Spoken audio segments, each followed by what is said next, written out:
Saya dulu dalam pencarian saya, kenapa saya itu tidak betah ya? Di sini udah belajar, kayaknya ini omong kosong, saya pindah ke sini.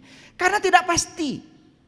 Saya tidak mau yang tidak pasti. Karena ketika saya meyakini yang tidak pasti, saya berjudi. Saya tidak mau membiarkan masa depan saya dalam ketidakpastian. Harus pasti.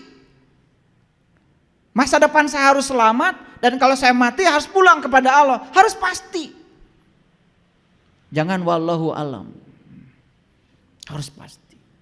Karena membiarkan masa depan kita tidak pasti, itu kan judi. Judi itu kan artinya membiarkan masa depan kita dalam ketidakpastian. Judi yang paling berbahaya adalah membiarkan masa depan kita dalam ketidakpastian. Kalau saya tanya, sholatmu diterima gak sama Allah? Wallahu alam, terserah Allah. Itu gak pasti. Pastikan diterima. Dalam kitab Al-Hikam karya Ibnu Atha, beliau mengatakan, pastikan sholatmu diterima. Sesungguhnya awal agama itu adalah makrifatullah, mengenal Allah.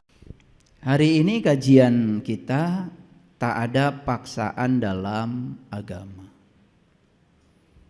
Ini diambil dari Al-Quran. Saya kira semuanya sudah pernah dengar bahasa Arabnya. La ikraha fiddin.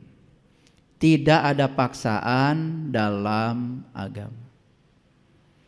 Mari kita koreksi secara total cara kita beragama selama ini.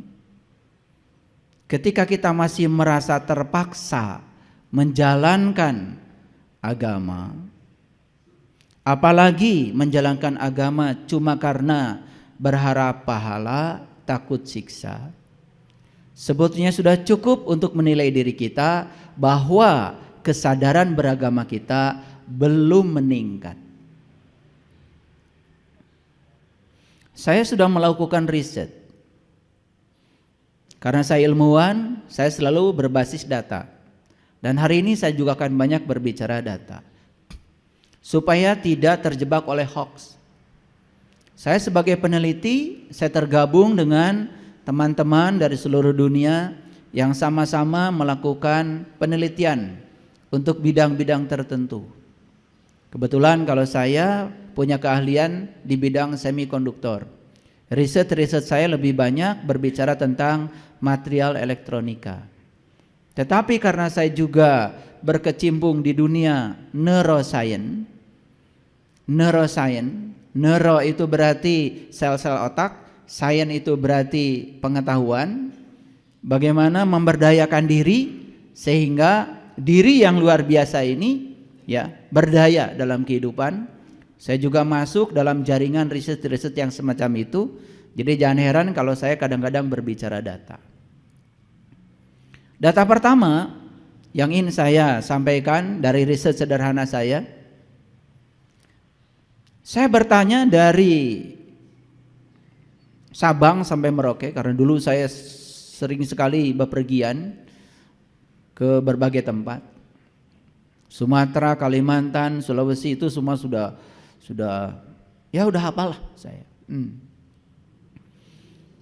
Saya bertanya yang sederhana saja. Ini pertanyaan saya kemukakan pada orang biasa, pada orang yang saya anggap sudah punya kesadaran, anggapan saya. Karena dia juga mengembangkan pendidikan agama, bahkan memberikan ceramah-ceramah agama. Pertanyaan saya satu, mengapa Anda sholat? Itu pertanyaan riset. 99,99% responden ketika ditanya mengapa Anda sholat, semua jawabannya sama. Kira-kira kalau saya tanya respondennya di sini juga akan sama. Jawabannya tidak mengejutkan dan semua jawabannya sama, yaitu karena sholat adalah kewajiban. Saya tanya lagi, apa artinya wajib? Ternyata hampir semua 80% bisa menjawab. Wajib itu artinya dilaksanakan dapat pahala, ditinggalkan dapat siksa. Jadi jelas dia melakukan sesuatu karena dua dorongan. Satu, berharap pahala. Yang kedua, takut siksa.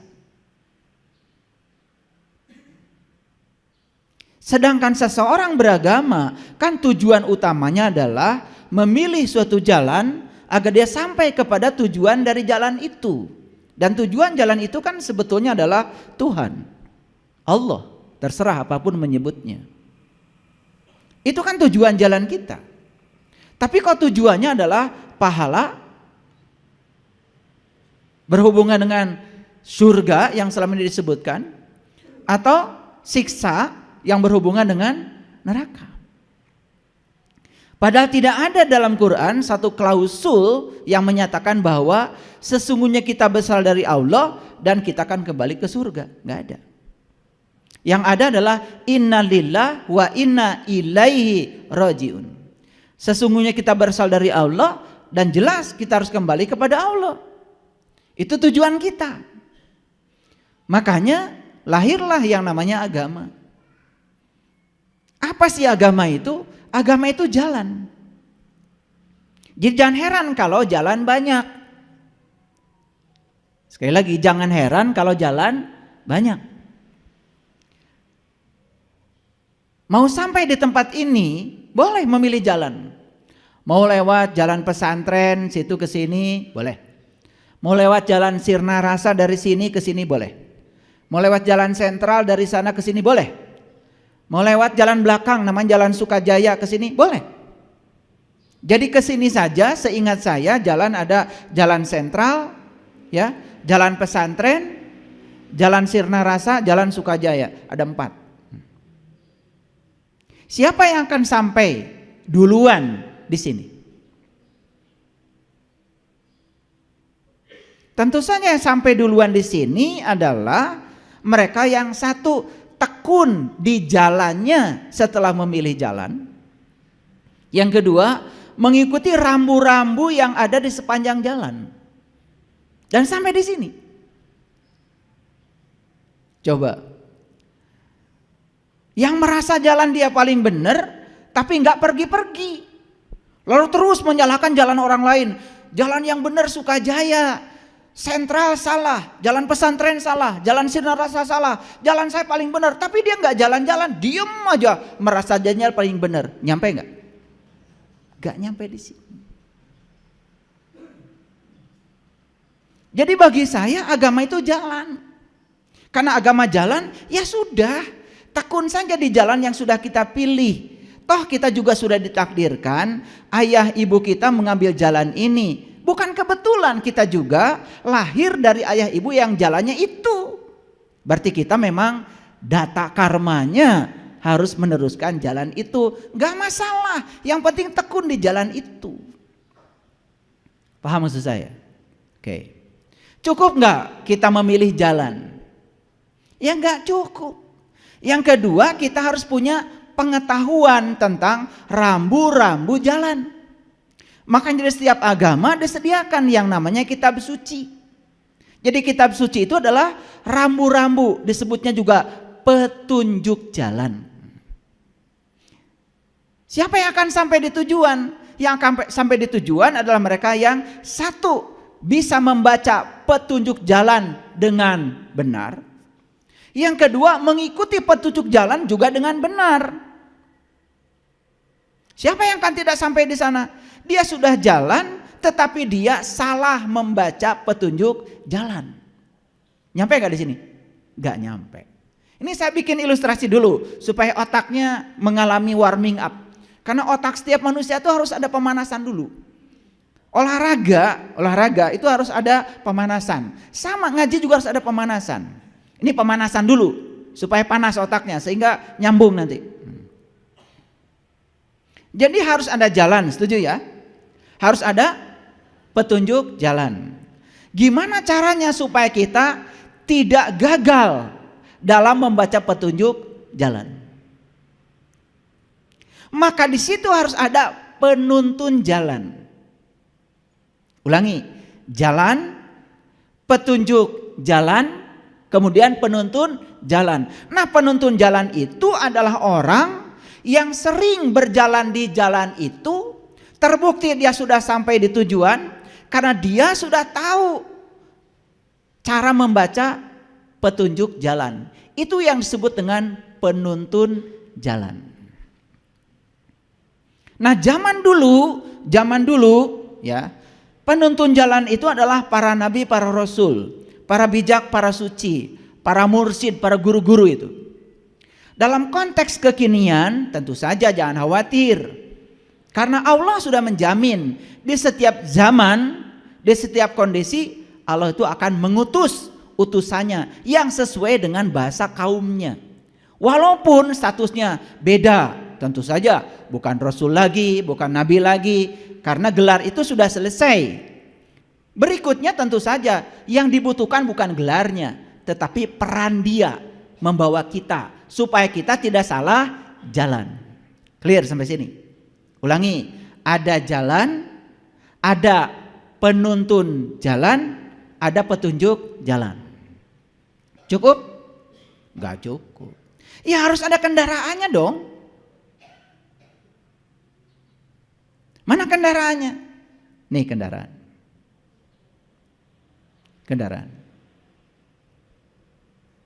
Kendaraan yang paling hebat yang disediakan semesta, ya tubuh. Kalau ada kendaraan berarti ada penumpangnya. Siapa penumpangnya? Penumpangnya adalah jiwa kita yang sudah menumpang di tubuh kita sejak kita lahir. Itulah penumpang kita yang akan diantarkan ke jalan, ke tujuan jalan. Awas, jangan jalan-jalan tetapi ketika ditanya mau kemana, gak tahu mau kemana, bingung kan?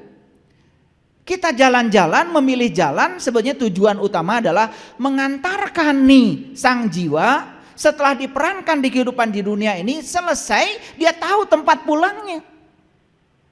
Gitu. Jadi harus ada kendaraan jelas. Yang kedua harus ada penumpangnya. Buat apa kendaraan kalau tidak ada penumpang yang mau diantarkan? Yang ketiga harus ada supirnya. Siapa supirnya? Allah sudah menyediakan di sini yang namanya otak, yang namanya pikiran. Itulah supir kita. Supir kita. Tapi selama ini kita itu melakukan perjalanan sudah lelah berpuluh-puluh tahun. Kenapa? Karena kendaraan ini membawa penumpang, tapi penumpang yang ada di sini tidak pernah dianggap. Supirnya sibuk sendiri. Nyupir ke sana, nyupir ke sini, nyupir ke sana, nyupir ke sini. Supir ini sibuk sendiri, tidak pernah nanya penumpangnya mau diantarkan kemana. Kira-kira ilustrasinya begitu perjalanan kita selama ini. Lalu sampai sekarang kalau ditanya, sudah berapa persen perjalananmu? Bingung. Karena supir gak pernah nanya penumpangnya. Makanya supir ini harusnya tanya penumpang. Penumpang, kamu mau diantarkan kemana? Kan begitu. Kan gak mungkin ada supir Grab, penumpang masuk, tiba-tiba jalan aja, muter-muter Bandung. Liar tah penumpang. Gak pernah ditanya.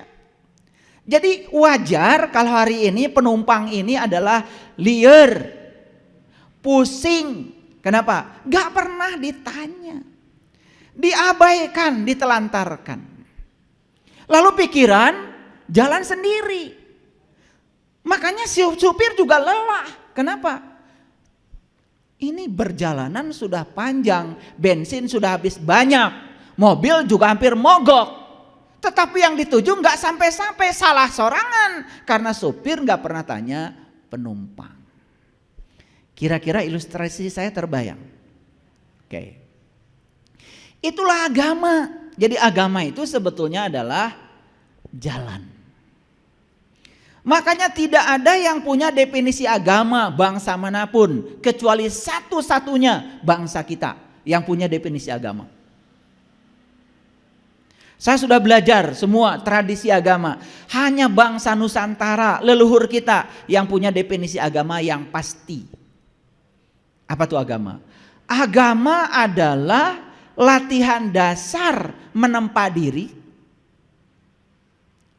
untuk membentuk tata krama dan kehalusan hati nurani, sehingga lahirlah budi pekerti yang terpuji dan akhlak yang mulia. Jadi tujuan agama itu akhlak sebetulnya. Selama ini kita terlalu sibuk ya pada instrumen, pada alat, tetapi tidak pernah mengerti tujuannya apa. Contoh, kita kan sudah sholat, gitu? Sudah sholat. Kita sibuk sholat. Kalau ditanya apa sih tujuan sholat? Kan sholat itu bukan tujuan. Tuhan tuh gak akan pernah ngitung rakaat sholatmu. Gak akan. Kamu aja yang kegeeran hitung-hitung semua. Gak akan. Karena di Quran jelas perintahnya. Aqimis sholat, inna sholat tanha anil fahsya wal munkar. Dirikanlah sholat. Sholat itu adalah instrumen, alat yang bisa mencegah seseorang dari perbuatan keji dan munkar. Jadi artinya kita ini sudah sholat, kalau tuntas kita tidak menjalankan perbuatan keji dan munkar lagi. Jadi kalau kita masih melakoni itu padahal sudah sholat, kan artinya sholat kita belum mencapai tujuan. Harusnya kita introspeksi diri, ada apa dengan sholat saya? Paham? Nah kalau kalian tidak tahu siapa yang layak untuk ditanya, boleh acungkan tangan. Kalau kalian tidak tahu, satu orang saja, siapa yang layak untuk ditanya? Pakai dalil ya, supaya ngajinya kelihatan. Mau pakai hadis boleh, mau pakai Quran boleh, mau pakai kitab suci apapun gak masalah. Yang penting ada dasarnya. Kalau kita tidak tahu, kita harus tanya siapa. Ayo, acungkan tangan. Silakan. Guru mursyid. Tidak ada di Qur'annya. Silakan. Ini kayaknya guru agama nih. Bener. Udah pakai dalil tuh. Fas'alu ahla zikri in kuntum la ta'lamun. Jika kamu tidak tahu, awas. Yang harus ditanya adalah ahla zikri. Ahli ingat. Tanyalah ahli ingat jika kamu tidak tahu. Selama ini ketika kita tidak tahu, tanya siapa? Tanya pimpinan pondok pesantren. Gak ada ayatnya. Gak ada. Oh, tanya orang yang banyak pengetahuan. Gak ada. Tanya guru mursyid. Gak ada. Kalau kamu tidak tahu, tanyalah ahli ingat. Clear? Ini Quran. Fas'alu ahla zikri in kuntum la ta'lamun. Tanyalah ahli ingat jika kamu tidak tahu. Kalau kamu tidak tahu, tanya ahli ingat. Pertanyaannya, ingat siapa? Boleh, siapa lagi yang bisa menjawab? Siapa ahli ingat menurut kitab suci? Boleh. Yang paling banyak menjawab pertanyaan saya dapat hadiah nanti. Siapa ahli ingat? Allah. Nah, udah mulai salah nih. Gak apa-apa. Karena apa? Yang penting sudah berani menjawab, itu sudah keren.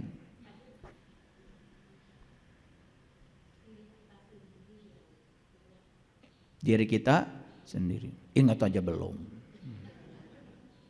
Siapa?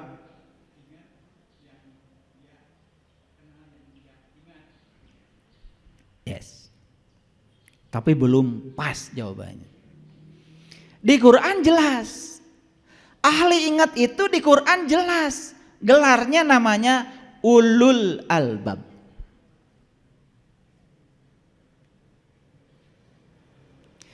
Inna fi khalqis samawati wal ardh wa ikhtilafil laili wan nahar la ayatil li ulil albab alladzina yazkurunallaha qiyaman wa qu'udan wa ala junubihim. Harus pasti kalau menjawab. Saya dulu dalam pencarian saya, kenapa saya itu tidak betah ya? Di sini udah belajar, kayaknya ini omong kosong, saya pindah ke sini. Karena tidak pasti. Saya tidak mau yang tidak pasti. Karena ketika saya meyakini yang tidak pasti, saya berjudi. Saya tidak mau membiarkan masa depan saya dalam ketidakpastian. Harus pasti.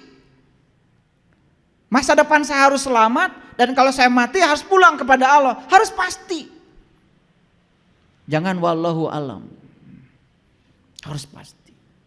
Karena membiarkan masa depan kita tidak pasti, itu kan judi. Judi itu kan artinya membiarkan masa depan kita dalam ketidakpastian. Judi yang paling berbahaya adalah membiarkan masa depan kita dalam ketidakpastian. Kalau saya tanya, sholatmu diterima gak sama Allah? Wallahu alam, terserah Allah. Itu gak pasti. Pastikan diterima. Dalam kitab Al-Hikam karya Ibnu Atha, beliau mengatakan, pastikan sholatmu diterima. Apa cirinya? Ciri orang yang sholatnya diterima, ya berubah akhlaknya. Berarti tujuan sholat tercapai. Sederhana kok. Cuman kita tidak pernah mau merumuskan indikator itu. Terlalu sibuk kita dengan rutinitas tanpa ada kepuasan di dalamnya. Agak serius ya ngaji hari ini. Ada banyak-banyak ayat. Saya coba pakai dalil-dalil supaya jauh kita dari persepsi. Ulangi. Kalau tidak tahu tanya siapa? Ahli ingat. Siapa ahli ingat menurut Quran? Ulul albab. Jelas di Quran dikatakan ulul albab itu adalah orang yang sudah sukses mengingat Allah dalam keadaan berdiri, duduk dan berbaring. Berarti ulul albab itu siapa sebetulnya? Siapa? Gak mungkin dia bisa mengingat Allah kalau dia belum tahu dan kenal kepada Allah. Berarti ulul albab itu bahasa kitanya adalah orang yang sudah tahu dan kenal kepada Allah. Siapa orang yang sudah tahu dan kenal kepada Allah? Orang yang sudah tahu dan kenal kepada diri pribadinya. Maka di dalam hadis dikatakan siapa yang kenal dirinya, dia kenal Tuhannya. Jadi larinya tetap saja kita harus kenal pada diri pribadi kita yang sejati. Makanya tadi Bunda yang dekat tiang ini mengatakan, tanya diri pribadi. Diri pribadi yang mana? Diri pribadi yang sudah ingat kepada Allah. Kalau diri pribadinya yang belum ingat kepada Allah, gak bisa ditanya. Kalaupun dia memberikan jawaban, jawabannya berdasarkan pikiran. Awas, pikiran bukan kesadaran. Karena pikiran bukan diri kita, tubuh bukan diri kita. Diri kita yang sebenarnya, nama yang sebenarnya adalah kesadaran. Kecuali pikiran yang sudah disinari oleh cahaya ilahi atau cahaya kesadaran. Orang yang semacam itu pikirannya pasti waras. Nah, pikiran yang tidak waras karena belum diterangi oleh cahaya kesadaran disebut pikiran gelap. Bahasa lain pikiran gelap, bahasa psikologinya adalah ego. Yang sering disebut diri palsu. Itu yang membuat hidup kita menderita. Makanya pikiran itu kadang-kadang suka ngarang. Membuat ilusi yang melampaui kenyataan. Pikiran kan suka begitu. Suka ngarang. Faktanya tidak seperti yang dipikirkan. Tapi itulah memang pikiran. Itu ego. Itulah bahayanya ego kalau dibiarkan. Makanya ego sering diibaratkan seperti luka yang menganga di tubuh kita. Kalau kita punya luka yang menganga, sedikit aja kesenggol pasti sakit. Makanya orang yang baperan, tersinggungan, sakit hatian, jelas dia belum sadar. Dia masih dikendalikan hidupnya oleh pikiran gelapnya yang disebut dengan diri palsu. Nah, kalau saya perhatikan di sini, ini wajah-wajah diri palsunya banyak. Kok saya tahu? Saya bisa ukur dari brainwave-nya, gelombang otaknya. Nah, diri-diri palsu itu kalau diukur pakai sensor saya, itu brainwave-nya itu kebanyakan di gelombang beta. Hidupnya menendang dan mencengkram. Begitu mendapatkan yang disenangi, dicengkram habis-habisan. Begitu mendapatkan yang tidak disenangi, ditendang habis-habisan. Orang yang semacam ini hidupnya persis seperti gelombang. Kadang di puncak, kadang di lembah. Kadang di puncak, kadang di lembah. Jadi antara puncak dengan lembah itu terlalu besar amplitudonya. Maka orang yang semacam itu hidupnya penuh dengan penderitaan. Nah, seharusnya bertambahnya usia kita itu dekatkan puncak dan dasar. Dekatkan puncak dengan lembah, dekatkan. Ketika dapat sesuatu yang menyenangkan biasa, ketika mendapatkan yang tidak menyenangkan biasa. Nah, itu sudah mulai sadar. Ini belum, wajahnya masih kayak uka-uka. Makanya kan Nabi Muhammad juga ngasih isyarat. Kalau ingin tahu kepribadian seseorang gampang, pinjemi uangnya. Gitu. Tes, soleh enggak? 3 hari jangan dibayar dulu. Lihat itu. Oh, kalau udah mulai nyorocos, udah mulai itu. Orang yang sudah sadar, ketika dia tidak bisa membayar pun dia doakan, gak apa-apa, jangan dipikirin. Uang saya yang saya pinjamkan tuh gak seberapa dibandingkan dengan ayat yang ada di tangan saya.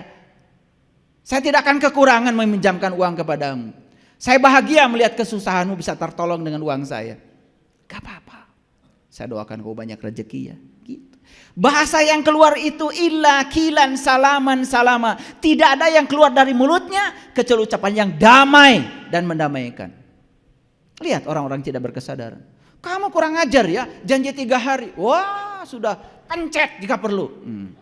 Ya, jika perlu rampas rumahnya, pakai pengacara. Macam-macam. Nih orang-orang yang repot hidupnya, ruwet. Lihat orang-orang yang kesadaran rendah, punya uang 100 juta, hilang 1 juta, yang dia pikir yang 1 juta terus, yang 99 juta lupa. Udah gila itu. Dan manusia model kayak gini tuh jumlahnya banyak. Kalau di sini mah enggak beda maksud saya.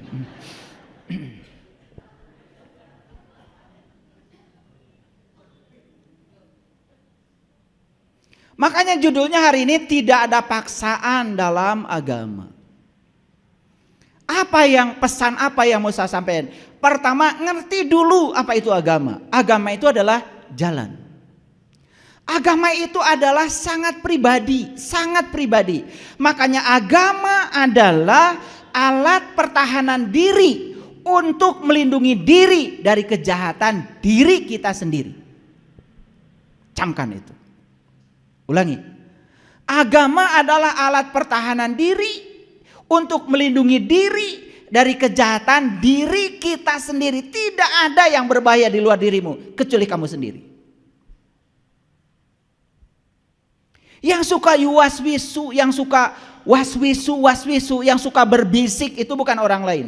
Yang suka berbisik adalah pikiran gelapmu. Itu yang menyengsarakan hidupmu. Tadi udah mau nolong, udah keluar uangnya. Ada yang bisik dari dalam, enak aja. Yang kerja saya. Mulai mencari pembenaran untuk tidak berbuat. Itulah pikiran gelap. Itulah kita gagal melindungi diri kita dari kejahatan diri kita sendiri. Selama ini kita berparadigma yang keliru. Menganggap orang lain yang berbeda jalan berbahaya bagi tidak berbahaya. Saya kasih tidak berbahaya. Yang berbahaya adalah kebodohan kita sendiri tentang pilihan jalan kita. Yang berbahaya adalah ketidaktahuan kita membaca petunjuk-petunjuk jalan kita. Kebodohan kita adalah kita salah bertanya pada orang. Kita tanya orang yang banyak pengetahuan, padahal tidak ada di Quran syarat itu. Tanya ahli zikri, tanya ahli ingat. Kalau belajar tentang spiritual, tanya orang yang tahu. Siapa orang tahu? Tahu apa? Tahu Allah. Saya ambil satu contoh sederhana. Kan banyak itu ya yang berkembang di masyarakat. Kalau anak umur 7 belum sholat pukul. Ini bertentangan dengan la ikraha fiddin. Jadi pendidikan agama tuh jadi keras. Dan kemudian dipraktikkan di lingkungan pendidikan, di lembaga pendidikan. Makanya tidak heran di lembaga pendidikan yang namanya guru menghukum anaknya sendiri. Guru menghukum muridnya sendiri. Setiap ada kesalahan dihukum. Hukuman itu kegelapan. Hukuman bukan cahaya. Anak kita disekolahkan di lembaga pendidikan tertentu perlu cahaya. Dikasih hukuman tiap hari karena kesalahannya. Berarti anak kita dikasih kegelapan. Dan kita tidak pernah tahu orang tuanya. Hasilnya apa? Anak kita jadi keras. Dan dia akan melakukan hal yang sama kepada generasi berikutnya. Bukankah kita telah mewariskan kebencian dan kekerasan?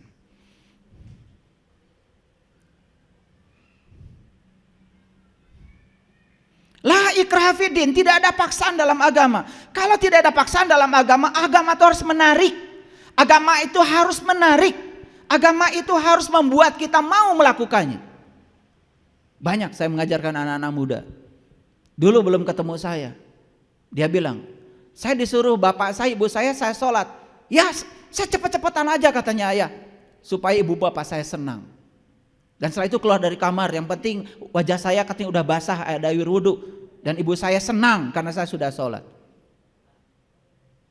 Apa-apaan itu. Dan sekarang begitu udah ketemu saya ajarkan apa intisari sholat. Bagaimana cara melakukan sholat supaya ada rasa? Karena Nabi Muhammad mengatakan sholat itu adalah hiburanku. Sholat adalah hiburanku. Bagaimana ketika sholat kita bisa berjam-jam sampai kaki kita bengkak karena merasakan kenikmatan penyatuan dengan Sang Ilahi. Bagaimana caranya? Anak-anak yang seperti itu diajarkan oleh saya. Sekarang dia sholat bukan karena kewajiban, tapi sholat karena kebutuhan, sholat karena kecintaan. Itulah la ikraha fiddin. Artinya bukan dipaksa harus sholat sementara mereka tidak tahu apa yang harus mereka lakukan. Dan itu yang kita lakukan selama ini. Padahal itu keliru. Ya, kalau anak umur 7 belum sholat, sudah balik katanya pukul. Itu isyarat, itu bukan bahasa yang sebenarnya. Karena angka 7 di sana ada kaitan dengan 7 kali tawaf, 7 kali sa'i, 7 batu melempar jumroh, 7 ayat Al-Fatihah. Jadi angka 7 di situ tuh sangat luar biasa sebetulnya. Jadi siapa yang sudah balik? Tahu artinya balik? Tahu artinya balik? Apa balik? Hah? Tuh, itu aja belum ngerti. Berkesadaran, ngarang. Jadi kita ini terbiasa ngarang. Apa kata orang? Mengira-ngira. Tapi kita merasa paling benar. Padahal ilmunya ilmu kirata. Tahu ilmu kirata? Dikira-kira dan tidak nyata. Saya kasih tahu, balig dari kata balago. Balago itu artinya sampai. Jadi anak ini sudah balik kalau dia sudah sampai. Ciri sampai sudah mengerti yang 7. Sudah mengerti rahasia 7. Sudah mengerti rahasia tawaf, rahasia sa'i, rahasia itu. Itu namanya balik.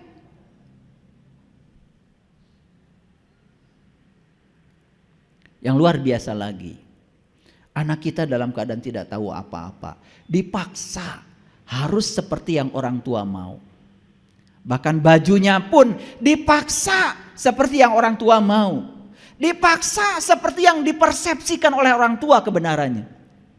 Pertanyaan saya, kemerdekaan anak kita dirampas oleh siapa?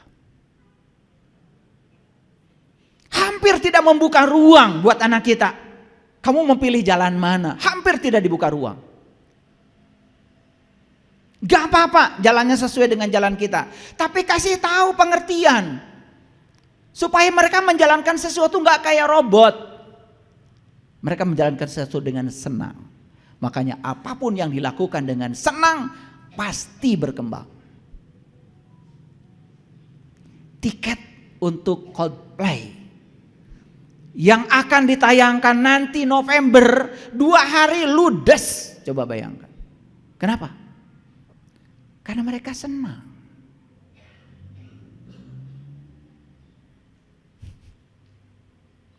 Coba. Gimana caranya sistem pendidikan agama itu membuat mereka senang. Ini yang harus dibongkar oleh kita. Mumpung kita masih diberi waktu. Gimana kita memberikan sistem pendidikan yang membuat mereka itu bertanya bebas. Dan kita bisa memberikan harapan-harapan dari pertanyaan mereka. Sehingga mereka tuh melakukan sesuatu bukan sebagai robot. Tetapi mereka melakukan sesuatu karena mereka mengerti. Bisa? Bisa sebetulnya. Cuman sistem pendidikan kita selama ini terlalu banyak membungkam. Bahkan ketika anak bertanya, di mana Allah? Allah itu siapa? Langsung murtad. Itu pertanyaan alami yang datang dari anak, betul nggak? Tapi orang tua tidak siap memberikan jawaban karena orang tuanya tidak tahu apa yang terjadi. Cukup. Jangan bertanya begitu, masuk neraka. Dan berulang kali kata-kata itu disampaikan pada anak kita, masuk subconscious mind. Akibatnya apa? Anak menjadi takut untuk bertanya. Sudah, yang penting hafalkan juz amma. Hafal. Soleh kamu. Padahal hafal itu dalam kriteria kognisi itu termasuk low order thinking. Berpikir tingkat rendah itu adalah hafal. Karena berpikir ada 6 tingkatan. Mengingat, memahami, mengaplikasi, menganalisis, mengevaluasi, kemudian mensintesa. Pengetahuan kalau belum disintesa itu belum ada artinya. Pengetahuan hanya dihafal itu nggak ada artinya. Saya menghafal ayat-ayat Quran itu pakai logika, bukan dihafal begitu saja. Makanya tidak pernah lupa.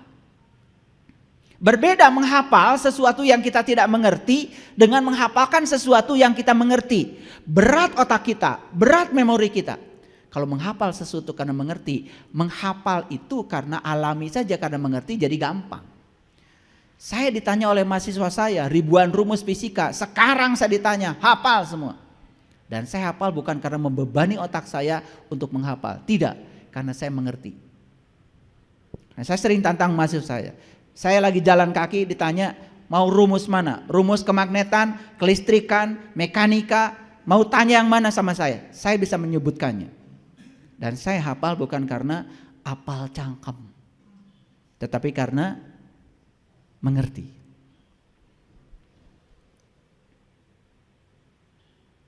Maaf, dari kecil kita hafal watin, wazaitun, waturisinin, wahadal baladil amin. Hafal.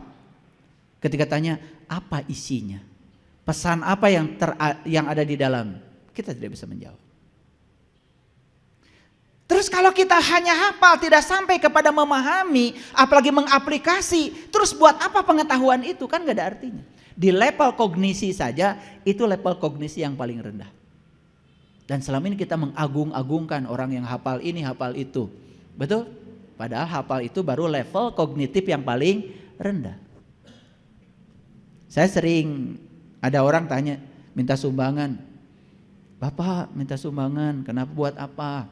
Ini buat di sana Pak, kami sedang mendirikan pesantren hafiz Quran supaya banyak orang yang hafal Quran. Ya udah, saya kasih saran. Saya ingin dengar ada pesantren yang mengamalkan Quran, bukan menghafalkan Quran saja. Menghafalkan bagus, tapi coba ditingkatkan deh. Kalau bisa mengamalkan bismillahirrahmanirrahim aja udah keren. Coba. Kalau bismillahirrahmanirrahim diamalkan itu udah keren. Atas nama Allah yang Maha Pengasih dan Maha Penyayang, apapun yang kita lakukan atas nama Allah, kita dipuji tidak terbang, dihina tidak akan tumbang. Karena segala puji habis buat Allah. Karena saya cuman sebagai kepanjangan tangan Allah menyampaikan cinta kasih Allah. La haula wala quwata. Saya memberi karena itu pemberian Allah, bukan punya saya. Saya berbuat baik kepada kamu karena memang tugas saya di sini adalah menjadi kepanjangan tangan Allah, menyampaikan cinta kasih Allah. Bayangkan kalau bismillahirrahmanirrahim saja diamalkan, tidak mungkin ada permusuhan. Tidak mungkin ada orang menghina orang lain. Tidak mungkin ada orang merendahkan orang lain. Tidak mungkin kita nyolot-nyolotan mata di jalan, gak mungkin. Tetapi pertanyaan saya, banyak yang hafal bismillahirrahmanirrahim? Banyak yang mengamalkan bismillahirrahmanirrahim. Inilah yang miskin dari kita. Ini pekerjaan kita. Dan kita merasa anak kita sudah soleh kalau sudah baca bismillahirrahmanirrahim. Padahal itu adalah level kognisi yang paling rendah, baru tingkatan hafal. Coba suruh dia memahami, karena kita juga tidak paham. Maka kita juga tidak bisa memberikan tambahan lain kepada anak kita. Setuju? Jadi ada fenomena yang sangat luar biasa nih di Indonesia sekarang. Saya sering diundang oleh anak-anak muda ke kafe, kalau saya punya waktu saya datang. Dan mereka menyampaikan banyak sekali ya keluh kesahnya. Kenapa? Banyak anak-anak muda di Indonesia yang memilih untuk tidak beragama. Setelah saya telusuri ke dalam, mereka bukan tidak mau beragama ternyata. Cuman mereka muak dengan lembaga-lembaga agama. Apalagi mereka mendengar ada kejadian ini di sini, ada kejadian itu di situ. Gitu. Banyak berita buruk yang datang di telinga mereka. Justru dari dalam tanda kutip lembaga agama. Apalagi ketika mengajarkan konsepsi tentang Tuhan yang keliru. Coba bayangkan, bilang kepada anak kita, nah Tuhan itu akan mengutuk kamu, mengazab kamu kalau kamu tidak baik sama Tuhan. Dan Tuhan itu akan sayang sama kamu kalau kamu baik sama Tuhan. Pernah ngajarin gitu? Secara tidak sadar kita sedang mengkonsepsi anak kita dan konsepsi Tuhan yang salah. Di mana letaknya Tuhan yang Maha Pengasih dan Maha Penyayang? Kalau Tuhan seperti itu, yang punya sifat itu kan kita orang tuanya, betul? Kita baik sama orang kalau orang lain baik sama kita. Kita dendam habis pada orang kalau orang lain tidak baik sama kita. Yang punya sifat seperti itu kita kok. Sifat Tuhan dikatakan pada kita seperti itu. Tuhan tuh Maha Pengasih. Kamu mau baik sama Tuhan, Tuhan tetap cinta sama kamu. Kamu tidak baik sama Tuhan, Tuhan tetap cinta sama kamu. Karena Tuhan tuh maha, tidak tersentuh oleh kotoran kamu. Pernah gak mengajarkan konsepsi Tuhan yang semacam itu? Tidak. Betul gak? Lebih suka menakut-nakuti anak. Awas nak, ya. Nanti kalau kau melakukan ini, kau masuk neraka. Jadi agama itu menjadi sesuatu yang menakutkan. Kalau enggak surga, neraka. Oke, baik kita lihat dulu sekarang. Ada 4 tingkatan motivasi, kita pahami. Ini 4 tingkatan motivasi. Yang pertama reward motivation. Motivasi hadiah atau motivasi pahala. Melakukan sesuatu karena berharap ada hadiah, ada pahala. Ini tingkat motivasi yang paling rendah. Yang kedua, punishment motivation, motivasi ancaman. Dia mau melakukan sesuatu karena takut ancaman. Pertanyaan saya, kata-kata wajib tadi dilaksanakan dapat pahala, ditinggalkan dapat siksa. Masuk gak 2 kategori motivasi yang rendah ini? Masuk gak? Masuk apa tidak? Saya tidak menyalahkan kalau orang ditanya kenapa Anda sholat? Jawabnya kewajiban, tidak menyalahkan. Cuman sayang kalau bertahun-tahun kita hidup di sini kok tidak belajar itu saja. Naik atau kelasnya. Sekarang saya butuh sholat. Karena sholat bagi saya bukan sekedar menyehatkan nafas, menyehatkan jantung, mencerdaskan otak saya. Tetapi secara spiritual sholat membawa kedamaian pada saya. Kan harusnya ada di level itu, harusnya. Sekali lagi, saya tidak menyalahkan kalau ada orang menjawab kenapa Anda sholat itu wajib. Tidak, tetapi sayang sekali kalau sudah umur puluhan tahun belajar agama, belajar sholat, levelnya masih di kesadaran itu. Kok tidak mau naik gitu? Yuk sekarang lihat sekarang saya. Ada yang namanya need motivation. Motivasi kebutuhan. Yang paling tinggi adalah love motivation. Motivasi cinta atau senang. Saya kira kalau orang melakukan sesuatu di motivasi yang paling tinggi ini, apapun yang dilakukan pasti berkembang. Kita punya karyawan, Ada kita kerja. Takut kan? Takut kan? Ada kita kerja karena pengen dapat uang banyak kan? Begitu kita nggak ada, dia itu suka-suka dia. Coba bayangkan, kita saja punya perusahaan, punya karyawan level yang semacam ini. Melakukan pekerjaan karena kewajiban, dilaksanakan dapat pahala, ditinggalkan dapat siksa. Rugi nggak kira-kira? Hancur nggak perusahaan kita? Coba sekarang punya karyawan di level kesadaran need. Saya itu bekerja Pak, karena saya ingin menjadi kepanjangan tangan Tuhan. Saya diberi keahlian ini oleh Allah. Saya percaya itu rencana Allah. Maka saya bekerja di perusahaan Bapak dengan peran ini. Karena saya percaya ini jalan terbaik bagi saya. Saya butuh untuk mengeksistensikan diri saya dengan pekerjaan ini. Saya ingin jadi orang yang berguna Pak dalam kehidupan. Keren gak kalau jawaban begitu? Keren kalau jawaban begitu?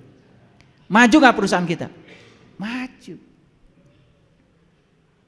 Makanya di negara-negara yang beradab, kalau orang dites pekerjaan, dikasih tes psikologi, yang dites itu ini, kalau dia masih di level 1 dan 2, gak diterima. Tapi kalau udah masuk level 3, dia ingin eksistensi dirinya diakui. Dia ingin keahliannya diterima. Dia ingin menunjukkan dirinya, kalau dirinya itu, dia sudah butuh. Masuk level yang terakhir, cinta. Wah, sudah keren. Pertanyaan saya, yuk kita jawab sekarang. Betulkah kita melaksanakan ritual agama karena cinta kepada Allah? Silakan jawab sendiri-sendiri. Kalau belum terjawab yang itu, tanya lagi. Apakah saya melakukan ini karena saya butuh? Belum terjawab juga? Berarti kita masih ada di 2 level yang paling bawah ini. Padahal la ikraha fiddin. Kalau tidak ada paksaan, berarti melakukan sesuatunya senang, menyenangkan. Dan kenapa selama ini kita melakukan itu tidak menyenangkan? Karena kita lambat belajar rahasianya. Padahal di wudhu itu ada rahasianya. Di sholat itu ada rahasianya. Tempo hari yang ikut pelatihan sholat khusus, saya ajarkan wudhu aja. Udah nangis baru wudhu. Baru saya ajarkan, coba ketika kamu sedang membasuh tangan itu, bicaralah kamu dengan tanganmu. Terima kasih tangan, sudah 60 tahun kamu menemani aku.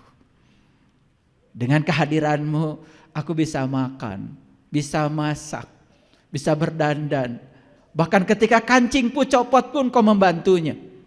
Betapa peran jari-jari ini luar biasa. Pernah gak berbicara kepada jari-jari kita yang dibasuh ketika wudhu? Pernahkah berbicara itu? Hampir tidak pernah. Cuci. Wudhu, sudah. Hanya sebatas menggugurkan kewajiban. Tidak ada kesadaran yang dibangun. Para Nabi Muhammad mengajarkan itu. Ketika Nabi Muhammad mengambil air untuk hidungnya, beliau mengajarkan, ini fikih. Apa yang diajarkan beliau?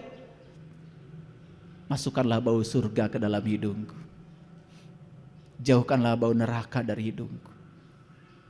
Ketika beliau membasuh wajah, ya Allah, putihkan wajahku dengan cahayamu. Putihkan wajahku dengan cahayamu. Yang dimasukkan ke sini adalah air, tapi beliau meminta kepada Allah, putihkan wajahku dengan cahayamu. Maka di Quran dikatakan Muhammadur Rasulullah wallazina ma'ahu asyidda walal kufar ruhama bainahum tarahum ruk'an sujadan yabtaguna fadlan minallahi wa ridwana.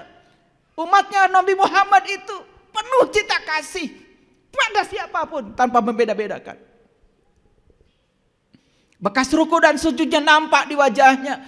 Wajahnya menyenangkan, wajahnya penuh persahabatan, tidak curiga.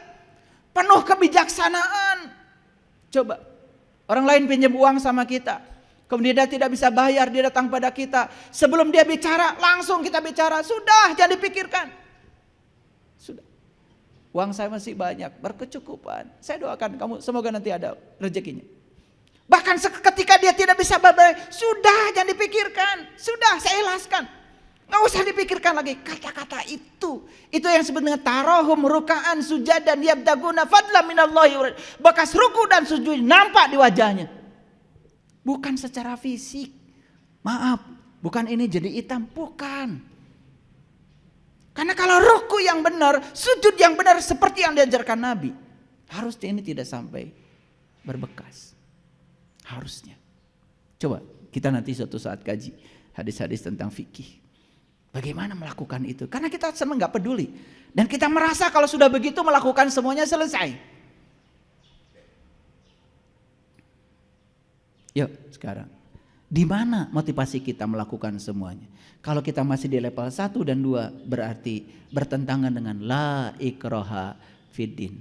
Harusnya tidak ada paksaan dong dalam agama. Dan kenapa agama tidak menarik? Contoh sederhana, ibu bapak, kalau ibu bapak saya paksa memakan makanan yang tidak biasa ibu bapak makan, saya paksa, muntah nggak kira-kira? Muntah nggak? Muntah. Saya pernah membawa teman saya ke restoran Jepang. Begitu lihat sashimi itu yang mentah, lari dia. Karena otaknya itu yang namanya ikan harus matang. Kalau saya paksa dia makan sashimi itu muntah, lihat saja dia sudah nggak tega. Nanya sama saya, Bapak katanya makan itu? Iya. Cuman ini kesini aja pakai kecap. Udah ada wasabinya, antibakterinya. Nanti, wah, saya bisa muntah Pak. Ya udah, kamu cari warteg aja.